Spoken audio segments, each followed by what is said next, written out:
Welcome everybody. So in front of me I have the brand new Redmi Note 11S, and today I will go over unboxing along with a quick overview of this phone. So without wasting any time, let's just pop it open. There we go, and jump straight to it. So there we go. Powered by Redmi. Okay, great. Now I'll mention right off the bat, this is a device catering more towards the budget side, which meaning it comes at around 240-260 euros. So like I mentioned, it's more towards the budget side, though I don't think it's budget enough for probably what you're gonna get, although I haven't really looked into the spec sheet, so we're gonna see that in a second. Point one, really like the inclusion of a case. Xiaomi always does this and I really appreciate it. You don't have to waste time and get another case. You can just slap this one on and always have it with your device, so that's really great. Then we get the phone itself. And here you can see that we apparently have a 108 megapixel camera, 90 Hz refresh rate, AMOLED dot display, meaning it just has a hole punch camera for the camera. 32-watt charging, which it actually comes with a charger in the box, so nice. And last thing is the high performance MediaTek Helio G 996. Okay, great. Anyway, I just unpack it. There we go. So I'm gonna turn it on. Now right off the bat I'll mention this feels a little bit cheaper in hand than, for instance, something like this device, which comes at around 50 euros more. It feels way better in hand, has a bigger display, higher refresh rate. It's just overall going to be better than this, and it doesn't cost that much more. So that's something that I wanted to point out. This, for the most part, looks to have similar specs to the POCO M4 Pro with just a better camera. That's about as close as I can describe it. Anyway, let me quickly go through the setup right here while I also take out different things from the box. Is it actually? No, never mind. I thought that they might have actually included 90 Hz refresh rate enabled by default, but it looks like I was wrong. For some reason, Xiaomi doesn't enable high refresh rate right from the box, so that's something that you need to change in the settings. Just quickly go through this. Skip, and there we go. So in the box in here, like I mentioned, we have a charger. So this is a 33-watt charger, which comes included, which again is really nice. And obviously the cable for charging Type A to Type C, so you can plug it into your phone, and the brick. And that's about all we get in the box, which is by all means all we really need. This is still setting up, so I'm gonna put on the case in the meantime and flip it over just so we can get a look at the cameras at the back, and I can also just kind of talk about them. Come on, there we go. There we go. So let's flip it over. So right here we're looking for, or not for, but on a triple camera setup. No, actually quad camera setup. Okay. So this is a 108 megapixel wide sensor, the main one, which is right at the top. Then we got an 8 megapixel ultra wide, 2 megapixel macro, and 2 megapixel depth. Okay, never mind, we only have one camera right here, or possibly two. So the two odd ones, the macro and depth, are just a sticker camera, which I don't recommend using for any kind of reasons. And honestly, if you're interested in looking into this, I did do a deeper dive, for instance, with this device, the POCO, what is it, the X4 Pro, and we can see the comparison of this super macro camera to a, what is it, like 3-year-old device now, the Mate 20 Pro. I did unboxing, that's basically unboxing that I did, where I compared the camera to this phone, and news flash right here, this completely stomps the macro and actually the 108 megapixels, at least when I did it, the unboxing. Though it could be all to the lighting, so that's something that would need to be tested more. Anyway, now that the device is actually set up, we can go into it. I'm gonna actually just give you a quick glance on how the photos look like. So let's just get my plenty right here. Gonna get a little bit more light in here just so I have more preferable environment.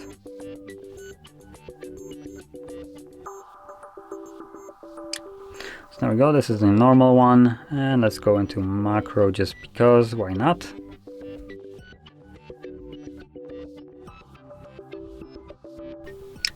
And there we go. I think that's enough. I'm just wanted to capture like 2 photos. I don't want to go super in depth in here. So this is the macro. It looks absolutely atrocious as expected.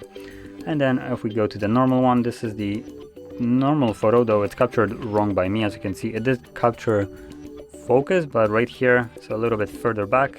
So the plant itself is a little bit blurry because it's too close to the camera. So that is my bad, but it looks okay-ish. And also one thing that I will point out, even though this has 108 megapixels, when you're taking photos with the photo mode, so right here, it is actually not taking them at a full 108 megapixel resolution. For that, you need to go to more and select it right here at 108. That will give you the best results in terms of like resolution.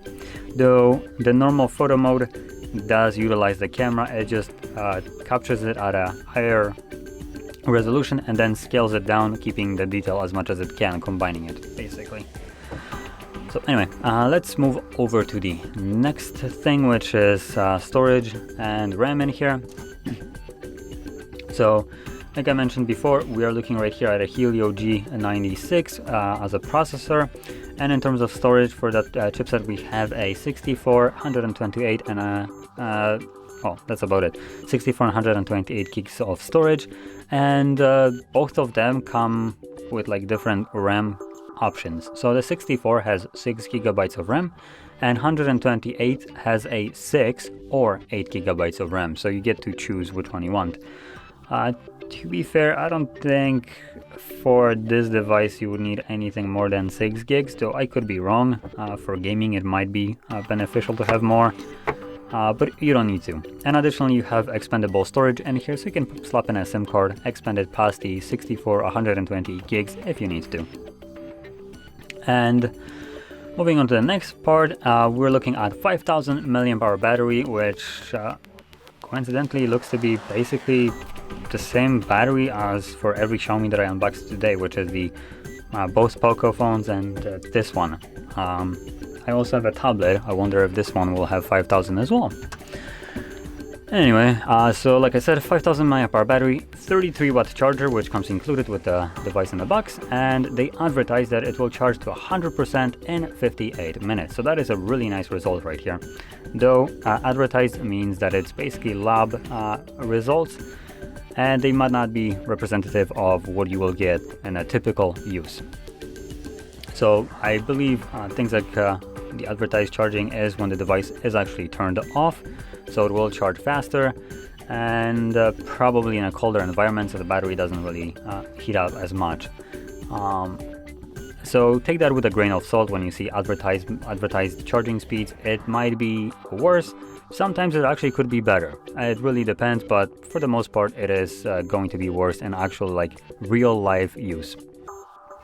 So now, that being said, this would conclude the actual like overview of this device. Like I mentioned before, it is a little bit more expensive than the POCO M4 Pro, which comes with a little bit crappier camera, and basically everything else is the same. And it is slightly cheaper than the POCO X4 Pro, which is better in every kind of way. Apart from maybe cameras. The cameras are apparently the same, though it could have like a different aperture and stuff like that. I didn't really look that deep into it, but just on a general spec sheet, this phone has better display, so 120 hertz refresh rate, and bigger display, brighter and all that stuff. It looks overall more appealing, and it would cost instead of like the 240 or 260, it costs 300 euros. So you pay like 60 to 40 to 60 euros more, and you get a phone that will look way better. Also, the design of it, personally, I prefer it. It's a little bit more more industrial with the sharper edges, which I personally like, though it might not be for everybody.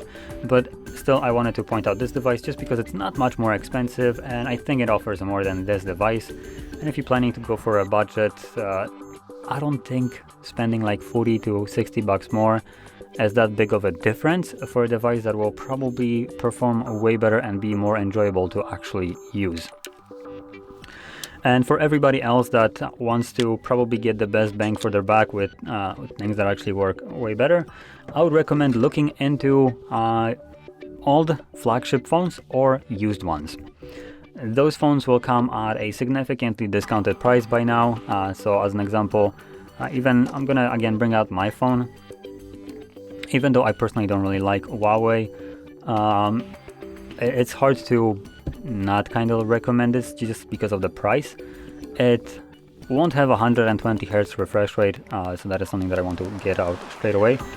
But it does still perform reasonably well. With 120 Hz, this would be the best phone still, I would say. But yeah, the cameras are really good in here. We have under display fingerprint sensor, curved display, and all that stuff. It's just a nice phone altogether. I really enjoy using it still, even though it's a little bit outdated and I miss having a high refresh rate. And the best part is it comes around about 200 euros. So for that price, it's really hard to not recommend a phone like that. And additionally, you aren't really locked into something like a Huawei. You can also go for Samsung's or other flagship devices that came out a couple of years back. Those will still perform really well and give you some really good tech in them while being at a discounted price by now, either because they're used. Just when you're buying used, I do recommend looking into the phone, having it in hand and seeing if everything is okay with it, or you can just buy a new one from like some retail vendor that still has it in stock, which still should be relatively cheap because it would be an old device. So that is something that I would like to point out as an alternative to buying a new device that is a budget one, just because new budget phones will be cheap, but they will have less things that you pay for in here. They skimp out on a lot of things compared to an older device that was a flagship and is just cheap because it's old. So that is something that I highly recommend looking into. Other than that, like I mentioned, this is a good device, though the pricing of it, I think I would prefer to pay more and get the X4 Pro POCO, which is also Xiaomi. So yeah, that's basically my opinion right here. Other than that, if you're planning to go for this one just because it's right in your budget and you can't spend any more, that's fine. This device seems to work really well. Cameras are okay, display is really good, and that's primarily all you're gonna probably use.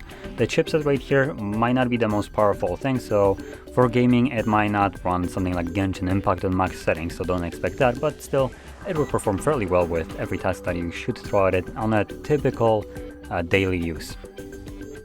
So that being said, if you found this video helpful, don't forget to hit that like button at the bottom, it really helps the channel, and thanks for watching.